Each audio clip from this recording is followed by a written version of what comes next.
All right, in 10 tests for South Africa, he's already taken 3 fifers with a best of 6 for 56. And we wanted to talk to this guy because we don't feel like a lot of Australians know him yet. But they should and they will. And they will, particularly because Higgins and I are a bit of a crush on him, actually. Cricketing-wise. He joins us from St. Lucia, where the Proteas are taking on the Windies. Anrich Nortje, welcome to The Great Cricketer. How's it, man? Thanks for having me. It's really nice to be here. Nice to have you, mate. You bowl wheels, and I just wanted to say that from the top. Yeah, it's quick.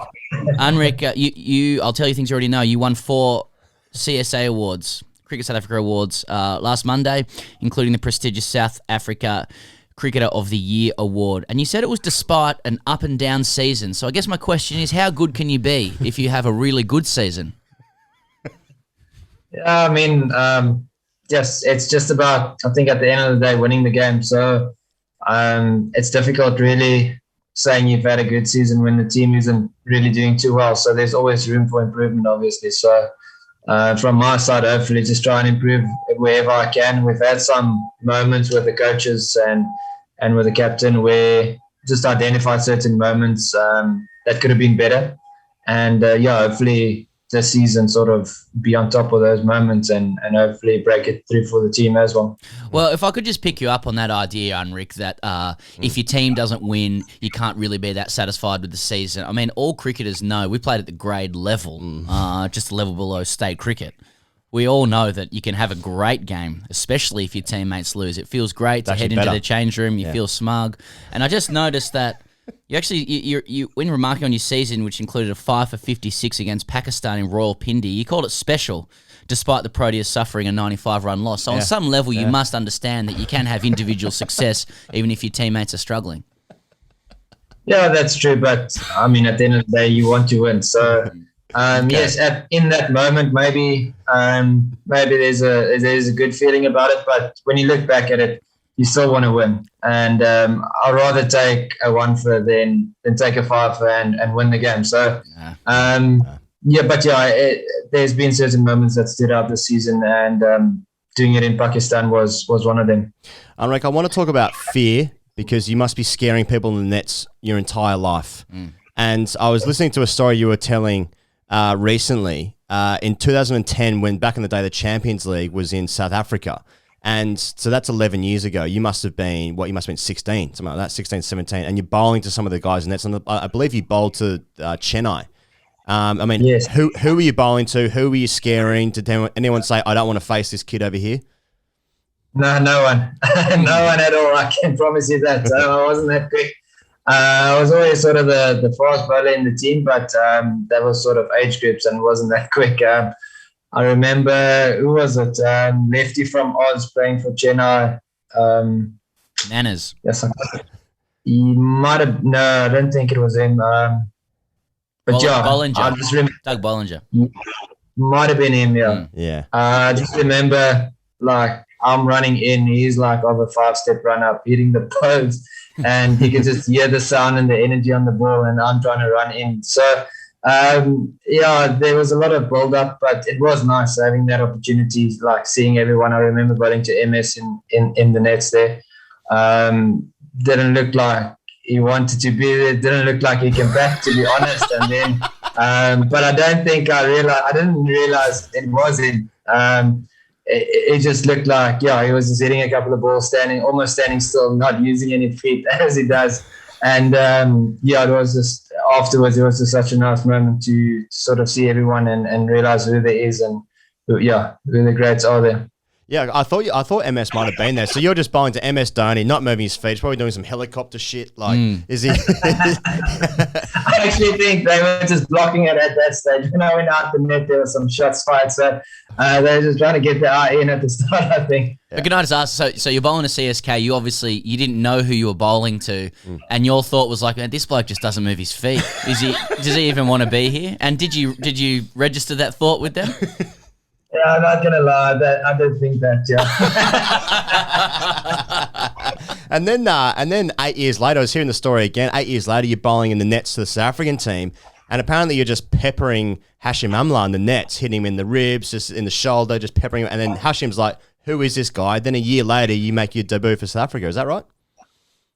Yeah, I had a net session. I think it was actually a nice initiative, sort of getting the local guys in the nets. Generally, it's just some club cricketers where they had some of the franchise guys in the nets, and that was really nice. And I was so nervous. I didn't think I could pitch a ball up, so I was just bowling like back of the length. And on those wickets as well, they're quite fresh in the nets. It's not the same as St George's on the wicket. So just run in and bowl fast. And there was a few new guys. Our assistant coach was our ex-coach at the Warriors, at our franchise. So he got me in, and I just tried to bowl quick. And apparently someone was speaking about it, but luckily not too long after that I got an opportunity.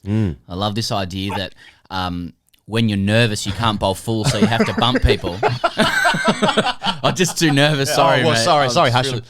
It's funny, we were talking to Mornay Morkel the other day, and he was saying, his introduction to the South Africa team was similar in the sense that he just bowled really well in the nets to Jacques Callis. And Callis is like, he can play. Yeah. So it sounds to me like one of the best pathways into the South African team is just to have a great net.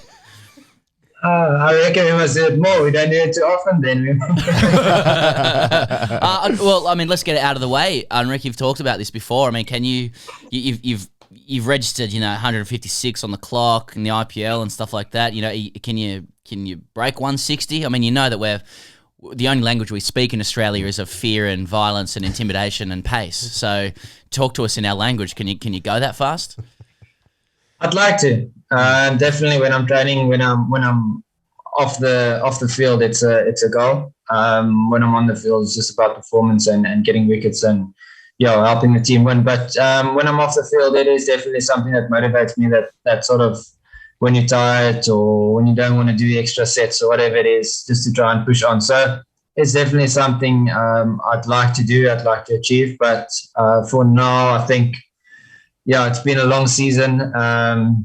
It will be difficult to do it now, but hopefully in the future, I do think that's something I'd like to do. Because as Pez just said, you bowled 156 in the IPL, fastest ball ever bowled in the IPL. Of your 10 tests, 4 you've played in Pakistan or India. You're now in the West Indies. You must be like, can I just let loose in South Africa against the Aussies? Like you must have been so disappointed that Australia decided not to travel over for that Test series back in March.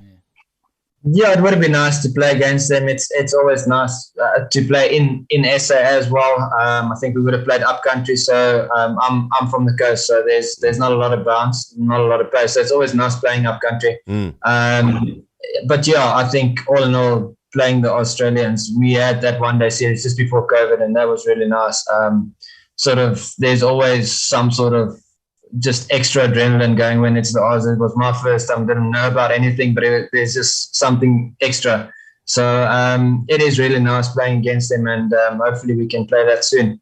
Really excited to go head-to-head against some of the boys. And am I right in thinking that you played indoor cricket as a kid? Yes, I did, yeah. Were you scaring people again with that yellow ball? Because that thing hoops. Yeah, no, listen, cross seam, mate. No control. No, cross seam. I think probably under 18 I started going seam up, especially with that yellow ball. So, Anrich, just recently Dean Elgar said that the team needs to get back to the Protea way, which when he was pressed on it, he said means more hundreds and fifers. So when you go out and play, you just under bags of pressure to take a bag or a fifer? I won't say there's pressure. We've got a great lineup with KG, Lungi, Keshaf, Shamsi. We've got a lot of skill and a lot of talent. Guys with a lot of experience, even if it might not be international, that played a lot of domestic cricket. So hopefully we can get like a lot more fifers from a lot of different individuals. But I won't say there's a lot of pressure on myself. I'm just trying to do my best for the team, whether it's batting partnerships. I think that's something we've been big on in the past, in the last season and a half maybe. Batting in partnerships. I remember against England, myself and Dwayne Pretorius, we had a good partnership there. He was just building pressure on the one side, and I got some wickets on the other side. So even if we can do that, I'd be more than happy to do that. But hopefully if there's a 5-4-2, I'm not going to say no for that, definitely. I noticed, Anrich, that the South African team all got the Johnson & Johnson, the one jab vaccine that you guys got. Then I understand as well that you're allowed to train in the West Indies where you are now after you get 2 negative COVID tests. So, I mean, what I'm asking is, have Johnson & Johnson called you to make sure that you guys pass those tests? Because that's fairly important to prove the efficacy of that vaccine. Yeah, only cricket for now. Yeah. Only cricket for now. Well, no, all good. Anrich, I want to talk about the IPL a little bit. You spent some time with the Delhi Capitals last year. It turns out you can't talk about the Delhi Capitals without everybody on their knees worshipping Ricky Ponting, which we do as well daily when we come into the studio. Yeah. What was the experience of working under Punter? Because all players just say that he just is an unbelievable coach. He's very good. Especially last year when I got to work, obviously playing a little bit as well. Just experiencing a little bit more. He's really good in sort of assessing, understanding, and how he sort of breaks things down. So I really enjoyed that. He's sort of straight, if I can call it that. He's straightforward, tells you what's going on, but also the way he just breaks it down. There's not a lot of cliches, which I really enjoyed. It's whether there's maybe the opposition maybe ran a couple of extra twos more than you did. Maybe they scored a couple of boundaries more than you did, or they bowled more dot balls. So he's quite good at that.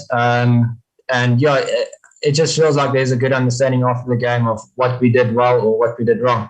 And then we just try and improve on that every time. And that was really nice to see and experience. And just, the BCCI have announced when the second phase of the IPL will take place against UAE because it's monsoon season in India, that's why. But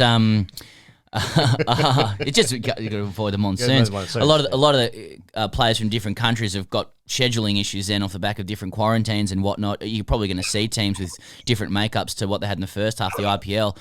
You were with Delhi. What's your status with the IPL? Are you able to say? Would you expect to be back with the Capitals? I've got absolutely no idea, to be honest. We haven't spoken about that as South African team, but we scheduled to. I'm not sure if we scheduled, but there was talks of maybe playing India before the World Cup. So obviously playing India, that won't happen. Then I'm not too sure whether that will or not. But if the IPL does happen, I'm not sure whether we will be available or not. Like I said, we've got really no idea at this stage what's going on. Just the last one for me, Anrich. I mean, it's an interesting time in South African cricket, isn't it? Because, I mean, I think South Africa have only played 8 tests in the last 2 years. I think lost 5 since Mark Boucher came in. And you're playing against the West Indies away, or West Indies at home, who are obviously a very strong team at home. Do you feel a lot of pressure, for South African cricket with all the sort of turmoil that's been going on with SA cricket? You're 7th in the Test rankings. Is there a lot of pressure in the group to actually win both of these Test matches? Yeah, I'd probably be lying to say no. We've sort of been saying we're a young team, and we are. We don't have a lot of experience, and we're trying to build, and we sort of telling ourselves it's a process, and we want to build, and we are going to build on whatever we do have. And like the guys are getting better each day, but yes, there is pressure. We want to win. We feel like we need to win. I feel like, only speaking for myself, but I feel like we need to win. We're a good country in general, and we've got a lot of talent coming up. And in general, we are a good Test nation. So I think we just want to sort of break that barrier and start winning a couple of games again. It's been difficult, like you say. We've played 8 games. I don't know in how long.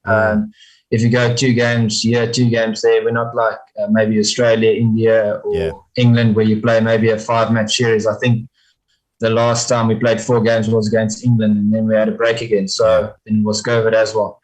So it is difficult, especially with the red ball cricket. We sort of get together and then we go again. Then it's white ball time, and then there's a break again. So we really want to play more cricket, more together as a team, but also we want to win. And 100%, like Dean said, we need to get back to winning ways. So hopefully this is the start of something. I'm not sure when the next Test series is even. I think maybe even only Boxing Day, maybe. Yeah. So, yeah, it's a long time, but hopefully these 2 games are quite important for us. So hopefully we can pull through.